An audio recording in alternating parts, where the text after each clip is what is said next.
Good morning students. आज हम हिंदी पाठ 6 चल रे बटोही कविता के प्रश्न उत्तर करने जा रहे हैं। पहला प्रश्न है, कवि किसको प्रेरणा दे रहे हैं? उत्तर, कवि जीवन पथ पर चलने वाले इंसान को प्रेरणा दे रहे हैं। प्रश्न 2, सूरज किसका बदन झुलसाकर आगे बढ़ता रहता था?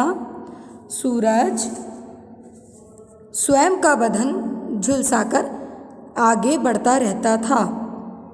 फूल प्रश्न ग, फूल किनके बीच खिलते हैं? उत्तर, फूल कांटों के बीच रहकर खिलते हैं। प्रश्न घ, यह कविता किनकी रचना है? उत्तर, यह कविता श्री गोपाल दास नीरज जी की रचना है। प्रश्न 2 के इन प्रश्नों के उत्तर दीजिए। प्रश्न का, अंतिम सांस तक मनुष्य को क्या करते रहना चाहिए? उत्तर, अंतिम सांस तक मनुष्य को सदा जीवन पथ पर आगे बढ़ते रहना चाहिए। एक बार फिर सुनिए। अंतिम सांस तक मनुष्य को सदा जीवन पथ पर आगे बढ़ते रहना चाहिए। प्रश्न ख, ठोकर की तुलना किससे की गई है और क्यों? ठोकर की तुलना दुल्हन से की गई है, जिसे कष्ट सहकर भी परिवार को समेटकर चलना होता है। एक बार फिर, ठोकर की तुलना दुल्हन से की गई है, जिसे कष्ट सहकर भी परिवार को समेटकर चलना होता है। प्रश्न ग, चलने से पैरों में छाले पड़े तब भी हमें क्या करना चाहिए? उत्तर ग, चलने से पैरों में छाले पड़े तब भी हमें कष्टों को गले लगाते हुए भी आगे बढ़ते रहना चाहिए। चलने से पैरों में छाले पड़े तब भी हमें कष्टों को गले लगाते हुए भी आगे बढ़ते रहना चाहिए।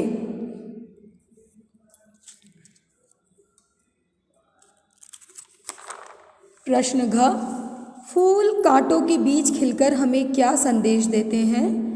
उत्तर घ, फूल कांटों के बीच खिलकर हमें विपरीत परिस्थितियों में भी आगे बढ़ने का संदेश देते हैं। ट, कविता के अनुसार मौत मरण क्या है? उत्तर, कविता के अनुसार कष्टों से हार मान लेना मौत के समान है। प्रश्न च, हमारे कदम कब नहीं रुकने चाहिए? उत्तर, जब तक हमारी सांस चलती रहे तब तक हमारे कदम रुकने नहीं चाहिए। एक बार फिर सुनिए स्टूडेंट्स, जब तक हमारी सांस चलती रहे तब तक हमारे कदम नहीं रुकने चाहिए। ये प्रश्नोत्तर। अब हम चलते हैं अभ्यास की तरफ। प्रश्न 3, कविता की पंक्तियों में कुछ शब्द गलत आ गए हैं, उन्हें ठीक करके लिखिए।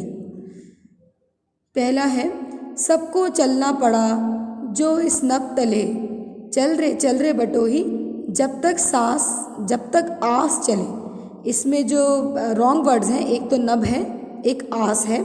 अंडरलाइन करके नभ की जगह आकाश लिखिए, आस की जगह सांस लिखिए। सबको चलना पड़ा जो इस आकाश तले, चल रे बटोही जब तक सांस चले।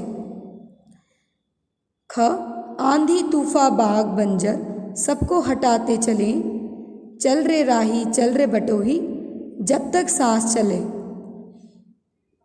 अब इसमें जो रॉन्ग वर्ड है वो तूफा है और बाग है, हटाते हैं और राही हैं। आंधी तूफा बाग बंजर की जगह होगा आंधी अंधड़ बगिया बंजर सबको लगा गले, हटाते की जगह लगा गले। चल रे राही की जगह चल रे बटोही जब तक सांस चले, जब तक सांस चले। अब की जगह जब तक सांस चले। Okay students. अब हम चलते हैं भाषा की दुनिया पे। प्रश्न 2, नीचे दी गई प्रेरणार्थक क्रियाओं से पूर्वकालिक क्रिया बनाकर लिखिए। ढलकाना प्लस कर, ढलकाकर। ख, झुलसाना प्लस कर, झुलसाकर। ग, लगाना प्लस कर, लगाकर। घ, चलाना प्लस कर, चलाकर। ड, मिलाना प्लस कर, मिलाकर।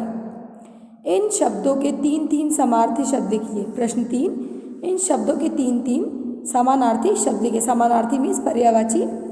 सूरज, सूर्य, रवि, दिनकर। बदन, शरीर, तन, काया।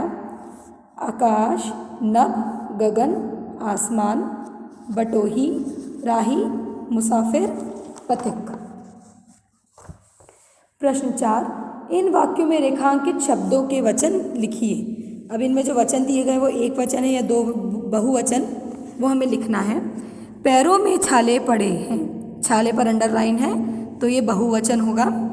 ख, हमें ठोकरों से घबराना नहीं चाहिए, ठोकरों बहुवचन। बटोही चुपचाप चला जा रहा है, बटोही एक राहगीर, एक वचन। कांटे फूल की पंखुड़ियों को वेध देते हैं, कांटे बहुवचन। बगिया में तरह तरह के फूल खिले हैं, बगिया एक बगीचा, एक वचन। तुम्हारी सांस क्यों अटक जाती है, सांस एक वचन। आँखों से आंसू ढलक ही गए, आंसू बहुवचन। प्रश्न 5, इन शब्दों के लिंग लिखिए। हमें स्त्रीलिंग या पुल्लिंग लिखना है इसमें। क, ठोकर स्त्रीलिंग। ख, बटोही पुल्लिंग। ग, सांस स्त्रीलिंग। घ, मेज स्त्रीलिंग।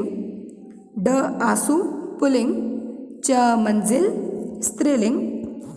छ, दुल्हन स्त्रीलिंग।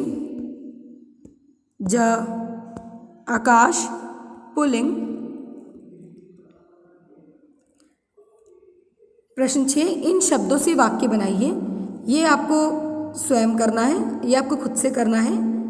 इनके वाक्य आप खुद बनाइए। प्रश्न 7, जो उत्तर सही हो उसके सामने टिक का निशान लगाइए। इस वाक्य में रेखांकित शब्द पुल्लिंग है। इनमें से किसी एक वाक्य में जो रेखांकित अंडरलाइन वर्ड है वह पुल्लिंग है। पानी पीकर प्यास बुझा लो, प्यास स्त्रीलिंग शब्द होता है।